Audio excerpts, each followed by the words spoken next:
Kasih aplaus untuk Bro. Luar biasa. Cek. Oke. Baik, puji Tuhan, hari ini kita bicara tentang satu tema. Coba sama-sama dibaca dari buku Camp Ekonomi Kerajaan Allah 32. Secara khusus bicara tentang Oke, bahasa Inggrisnya coba baca sama-sama. 3, 2. Assembly Abraham, spiritual aspect, altar life, and then life. Oke, sekali lagi tepuk tangan untuk Tuhan. Apa sih yang kita pelajari dari Abraham? Di dalam buku itu sebenarnya ada 3 hal yang luar biasa dari Abraham. Ya, Abraham bukan orang sempurna, tetapi dia bapak orang. Ayo, masa lupa. Abraham terkenal sebagai bapak orang beriman. Sekali lagi, dia adalah bapak orang beriman. Karena dia bapak orang beriman, ada banyak hal kita bisa berteladan. Dia bukan Tuhan, dia bukan orang hebat, dia manusia biasa seperti saya.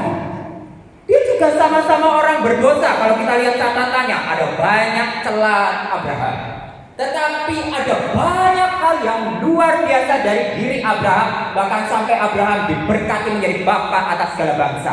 Bahkan mungkin populasi di dunia ini mungkin sebagian besar juga terkait dan berhubungan dengan Abraham.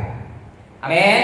Kalau engkau dipakai oleh Tuhan luar biasa, engkau juga akan dikenang sepanjang zaman. Bahkan sampai engkau mati pun namamu dikenang dengan luar biasa, seperti Bapak Abraham. Amin. Amin. Amin.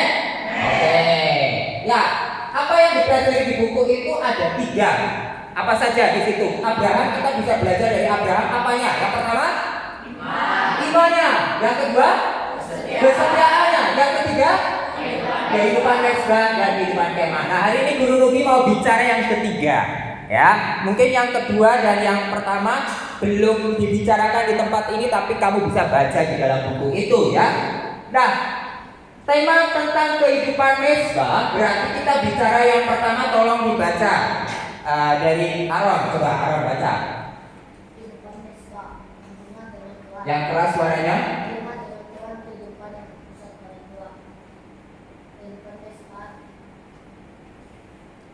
Sekali lagi dibaca dari jelas. Bahasa Indonesia yang awal. Pertama, 3, 2. Kehidupan yang berpusat pada Tuhan. Apa sih mesbah sebenarnya? Ada yang tahu? Pertanyaan saya adalah, apa itu mesbah? Mesbah itu apa? Mesbah itu apa? Coba. Ayo, siapa yang tahu? Apa itu mesbah? Di dalam buku kamu cari-cari tak ada. Tapi mesbah itu sesuatu yang jelas dan sangat terkenal dan sering dibahas. Apa itu mesbah? Tempat untuk mempersembahkan. Artinya apa? Kalau kita bicara tentang kehidupan mesbah, artinya kita meletakkan Tuhan sebagai yang utama. Amin. Tuhan yang pertama. Waktu kamu datang ke ruang doa, kamu bertekuk lutut di hadapan Tuhan dan kemudian berteriak sama Tuhan, engkau sedang menghidupi kehidupan mesbah Tuhan. Amin. Nah, ini yang kita mau contoh. Dan kehidupan mesbah ini menggambarkan bagaimana hubunganmu dengan Tuhan, kehidupanmu yang berpusat sama Tuhan. Kalau mau diterjemahkan lebih jelas lagi, coba tolong bahasa Inggrisnya dibaca SMP SMA sambil belajar membacanya dengan jelas dan baik. 3, 2. Enter life. Relationship with God. God center your life. Jadi ada relationship itu mungkin lebih jelas, lebih dekat. Bahkan kalau kita lihat orang pacaran, itu namanya relationship. Ya, dia bukan sekedar teman, dia bukan sekedar friend, dia bukan cuma hubungan, cuma kenalan sesama orang manusia, tetapi dia memiliki hubungan yang dekat dan intim. Nah, coba perhatikan apa itu artinya kehidupan mesbah. Tolong lanjutkan, Timo baca. Kehidupan mesbah, hubungan dengan Tuhan, kehidupan yang berpusat pada Tuhan. Yang artinya dalam bentuk apa saja contohnya? Ya, dibaca. Ibadah, doa, Tuhan. Gimana? Pusat pada gereja. Terus? Iman, pusat pada dalam gereja nggak cuma datang hari Minggu. Betul atau salah kalau saya bilang, oh aku tiap hari melakukan hubungan dengan Tuhan, aku baik sama Tuhan karena aku tiap minggu ke gereja. Betul atau salah? Salah. Karena kehidupanmu bukan cuma dibangun hari Minggu atau di tempat ini dibangun hari Sabtu, tetapi dibangun setiap hari melalui apa? Satu, gereja. Satu contoh gereja. Dua, baca firman Tuhan setiap minggu. Apa setiap hari? Tiap hari. Siapa yang di sini rajin membaca Alkitab bukan cuma karena kewajiban datang ke aula karena ada baca Alkitab pagi-pagi, tetapi karena memang baca Alkitab dengan mandiri. Siapa angkat tangan? Oh, puji Tuhan, puji Tuhan. Sudah pada kitab apa ini? Ruth apa kitabnya? Apa? Yosua. Oh, puji Tuhan. Apa Kose? 1 Samuel. Luar biasa. Siapa lagi tadi ya? Tolong angkat tangan lagi. Oh, Ishak. Siapa Ishak? Apa itu? Kitab apa? Dua Raja-Raja. Ya, puji Tuhan, hari ini pagi ini tadi saya baca Imamat pasal 1 sampai 5. Imamat jadinya. Bilangan pasal 35 sampai 36 dan kitab Amsal ayatnya yang kedua 35 dan 36 juga, ya.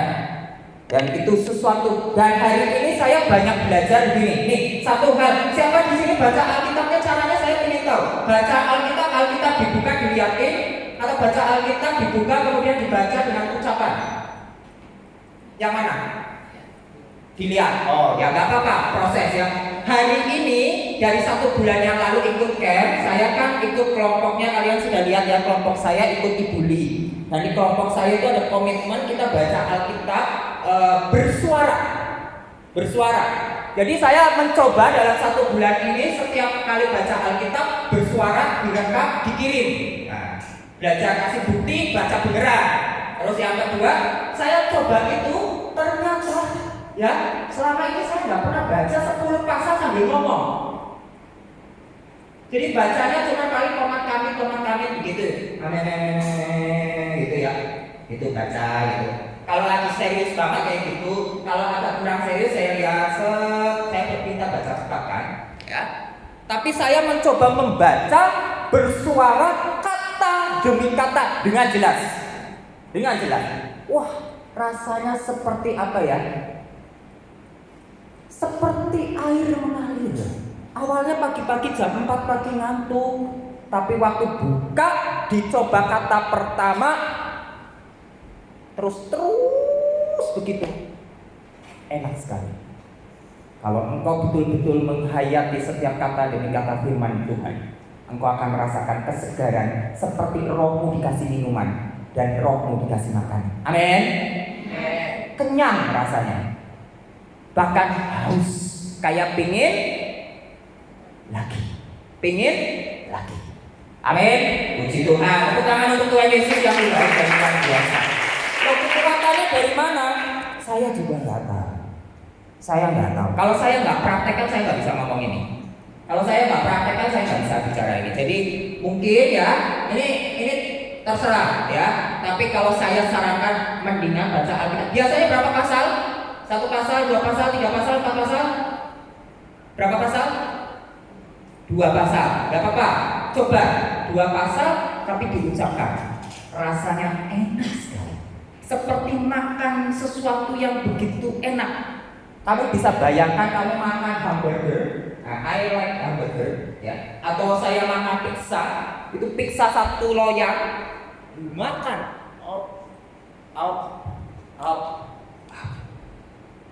Kalau bacanya cuma diam, biasanya lebih banyak mengantuk. Nah, kemarin juga saya sharing sama teman-teman. Oke, lanjut ya. Baik, kita berikutnya. Ya, berpusat pada doa. Artinya setiap hari harus berdoa. Ya, masuk ruang doa, berdoa seperti yang kita sudah pernah belajar tentang doa ya. Berpusat pada persekutuan. Kalian ikut komsel itu persekutuan. Amin. Ya, setiap hari ada setiap hari ada komsel bersama guru-guru. Setiap hari Minggu ada komsel dengan Bomyanin, Samonin, Kamsen mungkin ya. Kalau tidak salah di hari Minggu jam 9. Jam berapa? dan 8 itu semua adalah bentuk bagaimana kita bersekutu sama Tuhan tapi bisa bicara satu sama lain ya. Oke, lanjut. Yuk, berikutnya kalian tolong baca judulnya, apa itu poin pertama dari mesbah. Yuk. Mesbah pertama adalah mesbah perjanjian. Sekalian bahasa Inggrisnya. The first altar is the altar of covenant. Oke, tolong dibaca ini. Abraham membangun sebuah mesbah ketika dia memasuki tanah perjanjian setelah ia menerima perjanjian dengan iman. Oke, Alkitabnya tolong dibuka Kejadian pasalnya yang ke-12, ayatnya yang ke-7 dan yang ke-8. Bisa di-highlight di sana, ya. Di situ ada perkataan Tuhan yang luar biasa. Yo, kalau sudah ketemu, ya, kenapa saya tetap anjurkan kalian buka Alkitab? Karena kalian semua punya Alkitab, saudara-saudara. Ya, nah, di gereja sudah jarang buka Alkitab. Alkitab penting ya. Sambil buka Alkitabnya, tolong dibaca sama-sama ayat tersebut 3, 2 bersama-sama. 1, 2, 3. Ketika itu Tuhan berkata kepada Abraham dan berfirman, Aku akan memberikan negeri ini kepada keturunanmu, maka didirikannya suatu mesbah bagi Tuhan yang ia menampakkan diri kepadanya. Kemudian ia pindah dari situ untuk mengasuh lagi pembedaan. Ia memasang kemahnya yang berbeda di sebelah barat dan lain di sebelah timur. Lalu ia mendirikan di situ mesbah bagi Tuhan dan memanggil Tuhan. Amin. Amin. Jadi kisah ini mau mengatakan apa? Di dalam Kejadian pasal 12 ya, secara keseluruhan, khususnya di ayat yang ke-1 dan ketiga yang kemudian dilanjutkan di ayat 7-8 itu, Abraham apa sama-sama dibaca? Abraham yang menerima perjanjian dari Tuhan, membangun mesbah dan mendirikan kemah di hadapan Tuhan. Jadi ini tanda. Waktu kamu datang berdoa dan sujud berlutut, itu tanda. Tanda kamu bikin perjanjian sama Tuhan. Siapa yang bikin janji sebenarnya? Tuhan atau kamu? Tuhan atau kamu? Ayo saya tanya. Siapa yang bikin janji? Menurut kamu Tuhan atau kamu? Tuhan atau Abraham? Tuhan atau Abraham? Tuhan. Dan Abraham nyatakan perjanjian itu dengan mesbah, bakar korban. Sekarang kita nggak perlu bakar lagi korban, korbannya sudah melalui siapa? Tuhan Yesus Kristus. Tepuk tangan untuk Tuhan Yesus Kristus. Oh iya, dahsyat sekali loh firman ini. Ini bicara tentang bagaimana susah payahnya kita menerima janji Tuhan dan mau tekun dan setia. Kalau kamu tidak membangun mesbahmu, engkau tidak akan pernah tekun dan setia. Tuhan memang setia, tapi kita orang yang curang. Betul? Kita manusia yang curang. Abraham kalau tidak bangun mesbahnya, dia akan mengingkari perjanjian. Abraham kalau tidak bangun mesbahnya, dia tidak akan setia. Abraham kalau tidak bangun mesbahnya, dia tidak pernah bisa memahami janji Tuhan yang setia. Amin. Amin.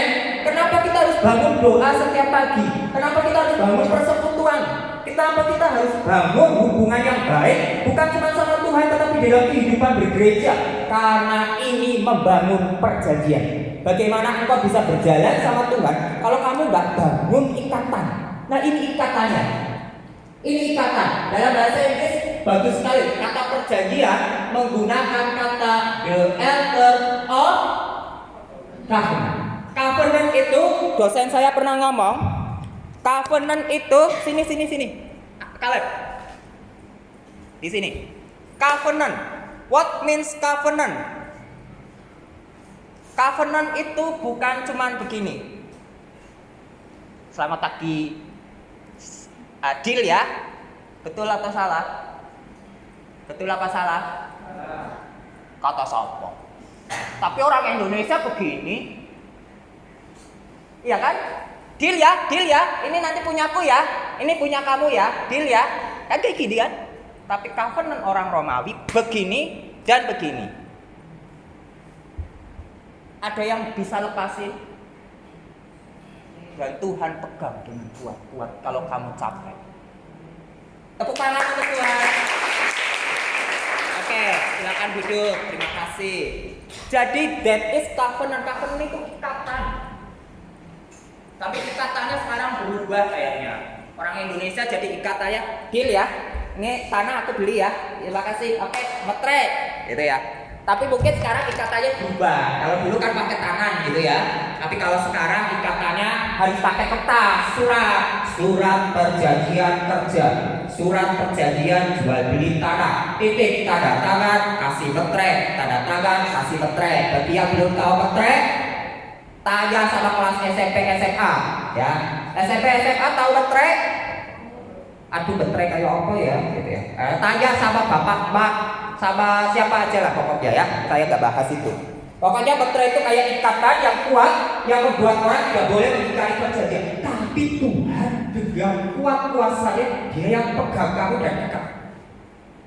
Kalau kamu sampai mengingkari, Dia tetap pegang. Ya, jadi mesbah ini menunjukkan tentang ikatan itu. Oke ya, saya perlu bicara ini lebih tegas karena ini nanti bicara tentang bagaimana keselamatan terjadi atas hidupmu melalui Tuhan Yesus Kristus. Amin. Amin. Lanjut ya. Yang kedua, ini ya, ini mesbah. Cara membayangkan mesbah seperti ini.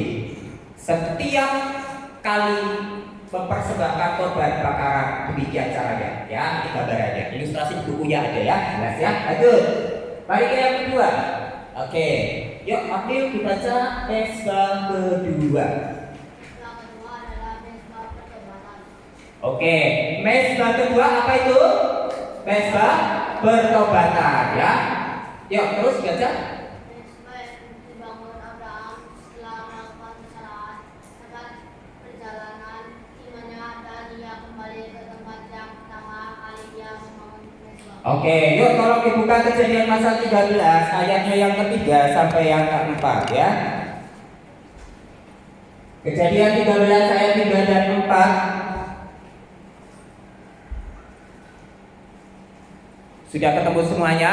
Mari dengan iman kita baca bersama-sama. 3, 2. Dia berjalan dari tempat persembahan ke tempat persembahan, dari tanah Negeb sampai ke Betel, di mana yang mereka beri di antara Betel dan Ai.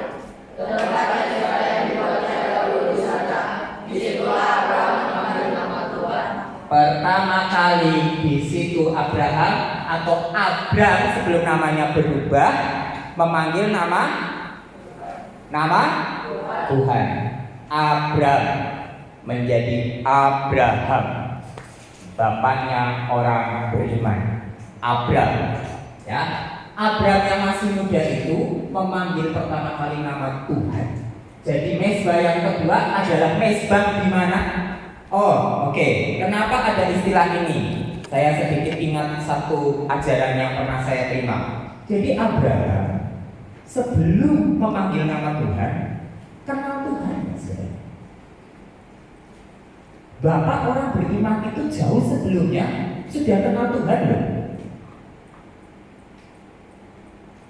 Berdasarkan catatan di dalam Alkitab dan dalam sejarah, Abraham tinggal di bawah bangsa-bangsa yang tidak mengenal Tuhan. Mungkin di dalam hati nuraninya dia ingat, tetapi ini bangsanya bukan cuma 1-2 orang. Jadi ada banyak bangsa yang bakar orang, yang bakar korban dengan cara yang begitu jelek, yang menyembah setan dan menyembah kuasa gelap. Dan saya tinggal di sini. Sekitar saya isinya seperti itu. Sama seperti engkau, di tengah-tengah pergaulan kita ada orang yang baik, yang percaya Tuhan Yesus, tapi juga ada banyak orang yang tidak mengenal Tuhan Yesus dan menyembah dewa atau mungkin menyembah patung atau masih percaya roh halus, masih takut sama setan. Mungkin ada yang bilang, kalau kamu takut sama pocong misalnya, orang Jawa kan suka pocong ya, kuntilanak. Berarti sebenarnya kita lebih percaya Tuhan atau percaya pocong? Sekarang saya tanya di seluruh dunia ini, ada nggak orang yang tidak takut pocong? Di dunia ini, di sekitar sini, ada nggak orang yang takut pocong atau takut kuntilanak? Coba tanya, apalagi orang di luar kampung-kampung itu. Kebanyakan orang takut sama pocong, kuntilanak. Wong anak buah saja masih takut ke WC. Katanya wong ada itu. Lah berarti kan nggak percaya Tuhan ya. Nah di sekitar kita seperti itu, tapi Abraham mendapatkan pilihan. Dia berbalik, dia bangun dan pertama kalinya dia panggil nama Tuhan.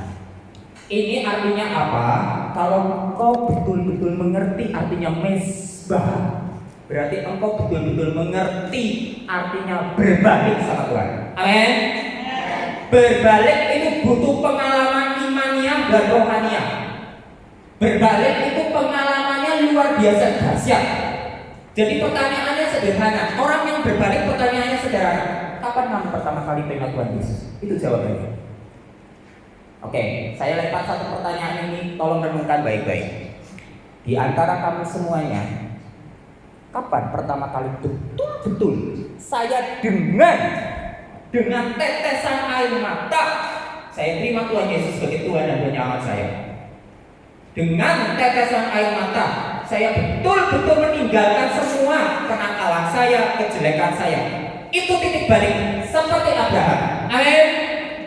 Coba renungkan ya, waktu pulang atau waktu komsel atau apapun itu, coba pikir, kapan ya pertama kali Tuhan Yesus panggil saya pertama kali kelas 1 SMP pada usia di mana papa saya baru saja meninggal 3 bulan. Saya betul-betul gak terima. Saya marah sekali. Marah bukan cuma kepada keluarga saya marah ke atas. Saya nggak bisa terima, saya baru masuk SMP. Rapot saya baru ditandatangani Sabtu sama papa saya. Jadi saya nggak terima.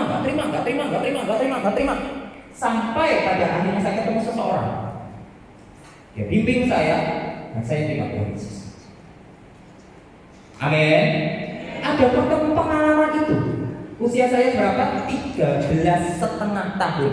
Saya lahir bulan Januari dan saya ingat masuk SMP itu bulan Juli. Bulan Juli berarti umur saya sudah 13 lebih. Dan waktu itu tepat saya masuk SMP, tepat saat itu juga papa saya meninggal. Ini saya nggak terima. Saya nggak bisa. Saya dekat sekali sama papa saya. Setiap hari pagi-pagi digendong keluar jalan-jalan, cari jajan, terus pulang, terus berangkat sekolah dianterin. Gitu seterusnya tiba-tiba nggak ada. Nah, jadi pengalaman itu membuat saya duka cita, sedih, sakit, tidak terima, tapi Tuhan pulihkan. Amin. Saya baru sadar, saya banyak dosa, saya baru sadar, saya banyak kesalahan. Selama sini saya bukan anak baik-baik, tapi saya juga banyak menduka citakan Tuhan. Sehingga saya bertobat, saya terima Tuhan Yesus, dan saya sungguh-sungguh mau ikut jalan Tuhan sampai hari ini. Tepuk tangan untuk Tuhan Yesus yang baik luar biasa. Lanjut ya, pengalaman rohani pertama kali engkau memanggil Dia, itu penting sekali dalam hidup. Mungkin saya terakhir ya di bagian yang ketiga. Ya, harusnya masih ada lagi tentang kemah, tetapi kita berhenti di sini saja ya. Mesbah yang ketiga, yuk sama-sama dibaca. Lanjut aja, Gracia. Suara lebih keras, 3, 2. Nah, mesbah penglihatan atau visi, coba dibaca bawahnya.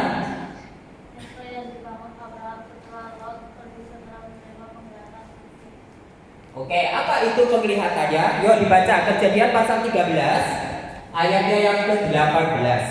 Kejadian 13 ayatnya yang ke-18.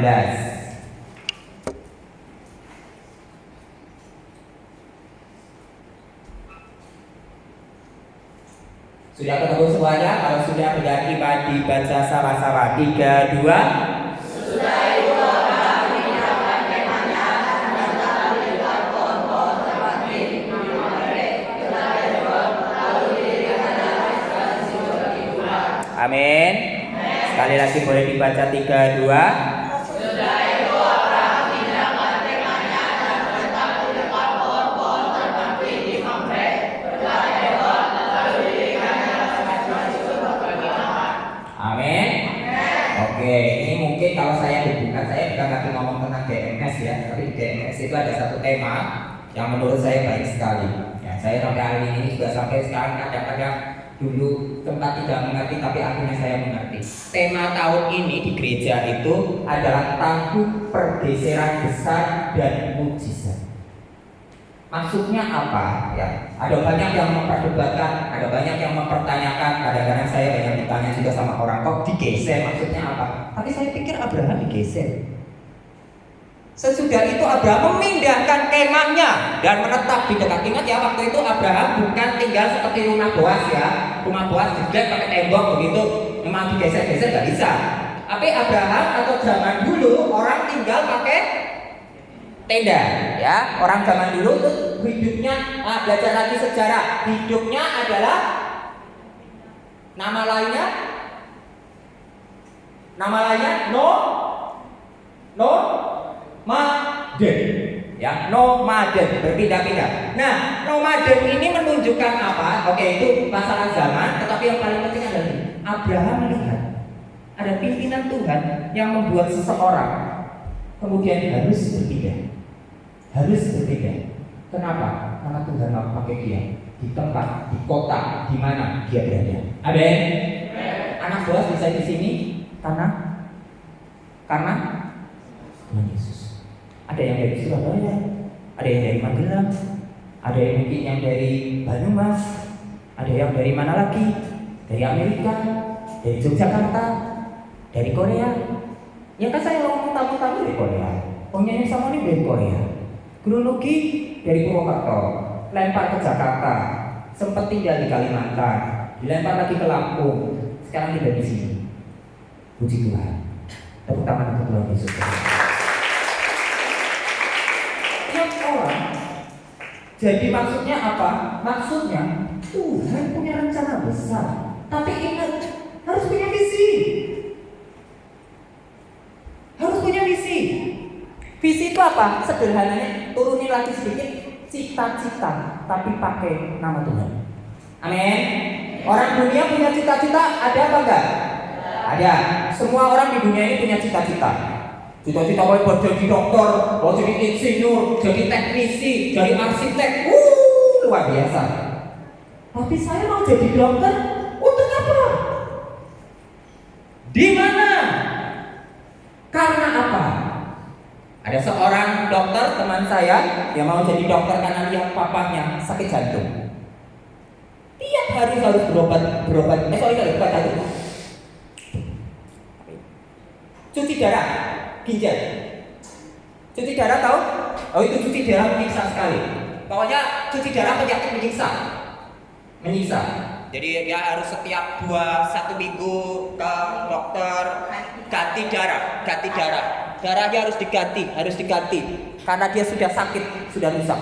Jadi dia sedih sebagai anak sampai papanya meninggal.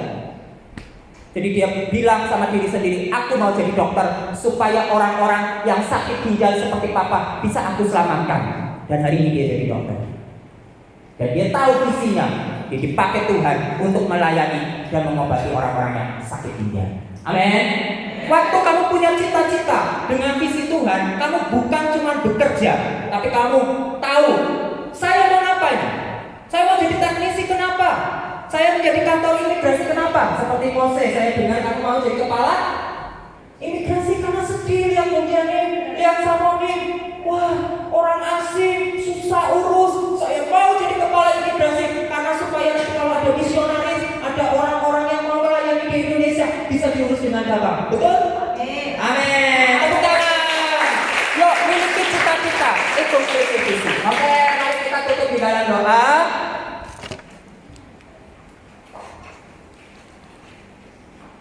Ya, oke, berhenti di sini dulu. Mari kita tutup di dalam doa. Kita bersyukur. Ikuti saya berdoa. Tuhan Yesus yang baik luar biasa, kami percaya ini semua kasih anugerah Tuhan Yesus saja. Dan oleh karena kasih anugerah Tuhan, kami ditolong Tuhan setiap hari, supaya setiap hari kami bertumbuh dan terus berbuah. Dan kami percaya juga hari ini setiap perkataan Tuhan hari ini diajar oleh Tuhan tentang mezbah, membangun mezbah, artinya membangun kehidupan rohani dengan benar, dengan sungguh-sungguh. Kami mau kerjakan setiap hari. Di dalam nama Tuhan Yesus Kristus, kami bersyukur berdoa. Haleluya. Amin.